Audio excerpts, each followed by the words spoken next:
आपका जनसका today 24 news बहुत जल्द नए अंदाज में। अब आपको मिलेगा बहुत कुछ, क्योंकि हर खबर पहुंचाने की हिम्मत है, सच दिखाने का जज्बा है। बिना रुके बिना थके हम हर खबर पहुंचाते हैं आप तक। 4 न्यूज यूट्यूब, इंस्टा और सभी डिजिटल प्लेटफॉर्म पर आपका। सेंट्रल बैंक ऑफ इंडिया एवं सेंट्रल बैंक के CST OBC एम्प्लॉय वेलफेयर के द्वारा फूल बाग में हर साल की बातें इस साल भी बड़े हर्ष उल्लास के साथ 135वीं जयंती के उपलक्ष्य में स्टॉल लगाए गए, जिसमें काफी संख्या में लोग सम्मिलित रहे। बाबा साहब की प्रतिमा पर फूल माला पहनाकर आरती की गई, जय भीम के नारे भी लगाए गए।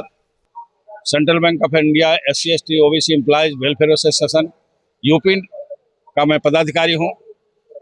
आज यहाँ पर सेंट्रल बैंक ऑफ इंडिया के सौजन्य से यहाँ पर डॉक्टर भीमराव अंबेडकर का 135वां जन्मदिवस मनाने के लिए इस कार्यक्रम का आयोजन किया गया।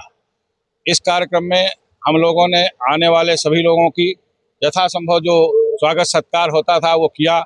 कुछ अपना बैंक का साहित्य भी बांटा है, जिससे लोगों को बैंकिंग की सुविधाओं के बारे में पता चल सके। और बाद में हम लोगों ने ऐसा भी कुछ बताया है कि बाबा साहब का जो मूल मंत्र था, शिक्षित बनो, संगठित रहो, संघर्ष करो। हम लोग ये चाहते हैं कि शिक्षित बनो, संगठित रहो का सिद्धांत नारा उस पर लोग चलें। शिक्षा जो मिलती है तो उससे हमारा ज्ञान बढ़ता है, संगठित होते हैं तो हमारा उत्थान होता है, और संघर्ष करते हैं तो अपने आत्मसम्मान की रक्षा के लिए करते हैं। इस बार कितने स्टॉल लगे हुए हैं यहाँ पर? स्टॉल के बारे में एग्जैक्ट नहीं बता सकते, लेकिन हमें मालूम पड़ता है कि सैकड़ों की तादाद में है। लगभग कानपुर में कार्यरत सभी संस्थानों ने अपने अपने स्टॉल लगाने की कोशिश की है।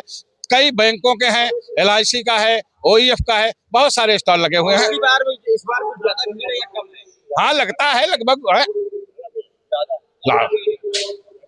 तो क्या समाज को किस तरीके का संदेश देना चाहिए, इससे समाज और जागरूक हो? समाज को हम यही संदेश देना चाहते हैं, बाबा साहब ने जो किया, बाबा साहब ने कहा कि एक दूसरे की मदद करो, आपस में मिलजुल करके रहो और संघर्ष करो। तो हम लोगों से यही कहते हैं कि आपस में एकजुटता बनाए रखो, और जो भी हमारे ऊपर हमारे खिलाफ जो काम होता है उसको रोकने के लिए हम आगे बढ़ें।